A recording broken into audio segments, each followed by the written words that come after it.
There is a place where the earther forgets its solid nature, where the river doesn't end, but simply dissolves.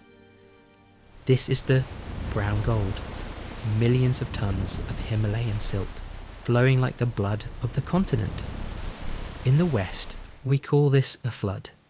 Here, they call it the rising water season, a time of cleansing, not catastrophe. Life here follows the moon. The tides dictate the rhythm of the day, the depth of the road, and the timing of the heart. To live here, you must rise. Stilts of concrete and timber keep the family dry while the river claims the land below.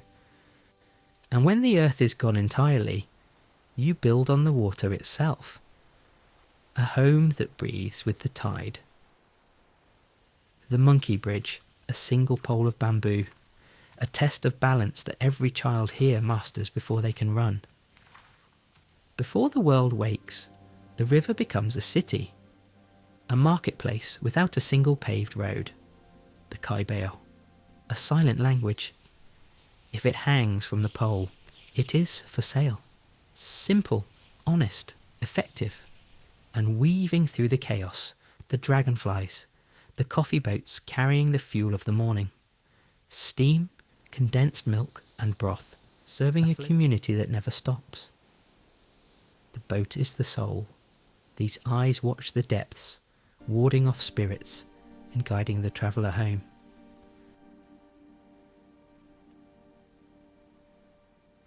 The Melaleuca forest, a fortress of waterproof bark and tangled roots that holds the very edge of the world together. In the low oxygen mud, the snakehead fish endures. It is a survivor, much like the people who harvest it. Purity from the muck. The lotus is the symbol of the delta. Every petal, every seed, a gift from the swamp.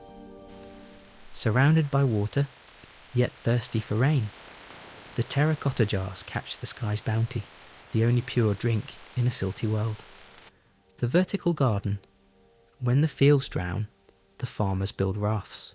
Life continues, just a few inches higher. As dusk falls, the sky belongs to the flying foxes, the silent gardeners of the mangrove night. The tide is changing. Salt moves where fresh water once ruled. But the delta farmer does not break. He adapts. We do not need to conquer the water to survive it. We simply need to learn how to float.